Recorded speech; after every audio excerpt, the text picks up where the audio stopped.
I don't think people have any idea what's really happening in Gaza and why it is happening. A few weeks ago, right before this war in Gaza ignites, Netanyahu goes to the United Nations General Assembly and he holds up this map and declares his plan for a new Middle East. And people are going, what is this stupid line this guy's drawing with a red marker? What it is an economic corridor that stretches all the way from India to the United Arab Emirates, into Saudi Arabia, into Jordan, Israel, and then finally to the entire European continent. I mean, the United States at this point, seeing their influence starting to fade, seeing the relevance of the dollar recede after they stole $300 billion from Russia. You have all these spooks in Washington and Tel Aviv, running around desperately trying to counter BRICS and counter China's new Silk Road. And this is their answer. This is a rival to the new Silk Road. Remember, the ancient Silk Road is the largest, most important trade route in human history. This thing is enormous. It stretches all the way from China to Syria to the Mediterranean Sea. The Chinese know how important this thing is and they want to revive it. It is the future of world economics, trade, and politics. Within the span of a few weeks, Iran and Iraq have signed a railway deal. So now you have a rail link for the new Silk Road.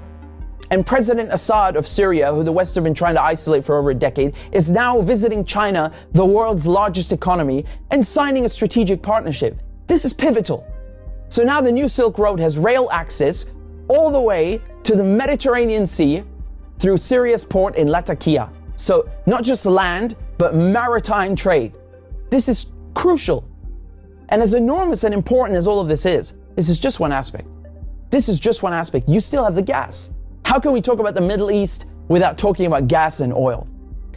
When the US instigated the Maidan coup in 2014, that wasn't just about NATO expansion and encirclement of Russia. This was about surrounding, controlling, and cutting off Russian gas to Europe. Russia is the country with the largest proven reserves of natural gas. Control Ukraine, and you control the pipelines that feed and supply Russian gas to Europe. For decades, you've had US politicians, Republican and Democrat, from every administration, openly saying on camera, we don't want Nord Stream. There will be no longer a Nord Stream 2. We will bring an end to it. You want to have pipelines that don't go through Ukraine and Russia. For years, we've tried to get the Europeans to be interested in different pipeline routes. It's time to do that. You want to depend more on the North American energy platform, the tremendous bounty of oil and gas that we're finding in North America. Lo and behold, Nord Stream 1 and 2 are blown up. I mean, this is without question the most egregious, the largest terrorist attack on European infrastructure in modern history. There are only 3 countries on this planet that can pull this off. They are Russia, Britain, and the United States. And let me tell you, it was not Russia. You combine that with the sanction packages from the European Union, banning Russian oil and gas. I mean, talk about shooting yourself in the foot. So now there's no more Russian gas coming into Europe. And just like that, the United States have achieved a long-standing foreign policy objective. Now, the only other country with enormous gas reserves, the second largest in the world, is Iran. Iran signed the nuclear deal in 2015 and 2016. They're complying in every way imaginable. The IAEA at the UN cannot be happier.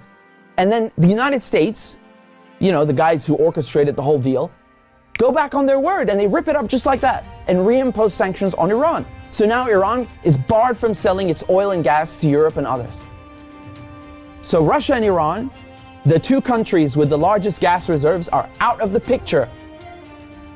Then Israel, all of a sudden, proposed themselves as a solution to the European Union's gas shortages. Take our trilateral energy, for example, that we closed in June with Egypt and Israel. It has played an important role in our strategy to get rid of the Russian fossil fuels. How convenient. How convenient. In 2010, they conduct a geological survey and find this monstrous giant gas field in the Middle East. It's called the Leviathan, and it's in the Mediterranean Sea on the Levantine Basin. That means it's right off the coast of Palestine, Lebanon, Syria. Syria initially declines offers over its gas reserves and simultaneously refuses to lay pipes for a Qatari gas project. What a coincidence! Barely a year later, war breaks out in Syria. And who's funding it? Qatar and Israel and the United States are just some of the parties funding and running this war to overthrow the government in Damascus. Today, the United States control 1/3 of Syria. They control all of Syria's oil fields, and Israel is bombing Syria's most vital port, Latakia, on a regular basis. So they're cutting off all the oil revenue and destroying, crippling any maritime activity, such as trade, such as gas exploration. Another major port on the Levantine coast is in Beirut, which mysteriously explodes in 2020. And so Israel, proposing itself as a solution to Europe's gas shortages, shows up with an FPSO, this enormous gas extraction vessel, and tries stealing gas from Lebanon's Karish gas field.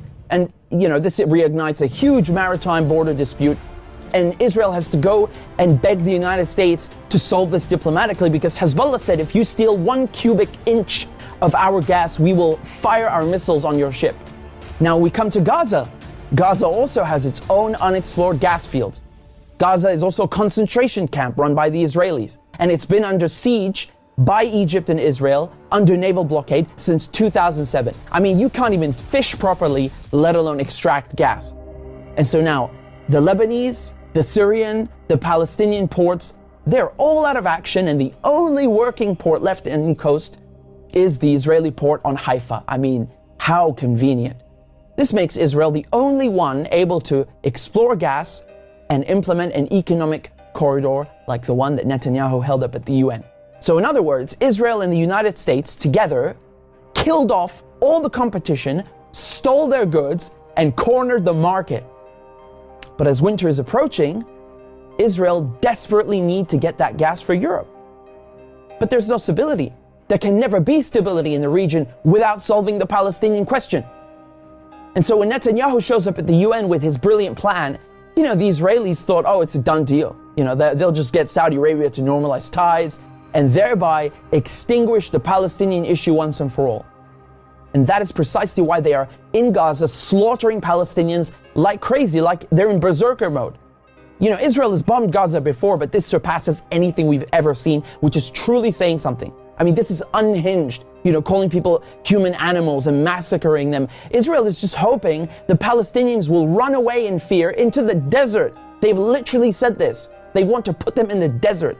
They want people in Gaza to go to the Sinai desert and push the people in the West Bank into Jordan. This is genocide and ethnic cleansing without question.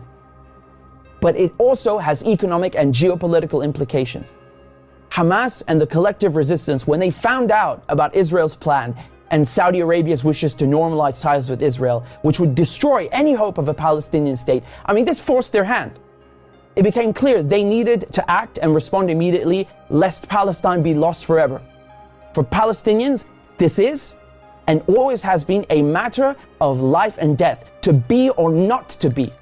Either the resistance axis and the global south expel the American and Israeli colonizers from the Middle East, or Israel and the United States will continue occupying the region, choking off the new Silk Road, plundering Syria's oil, and keeping Russian, Iranian, and Arab gas cut off from the world market.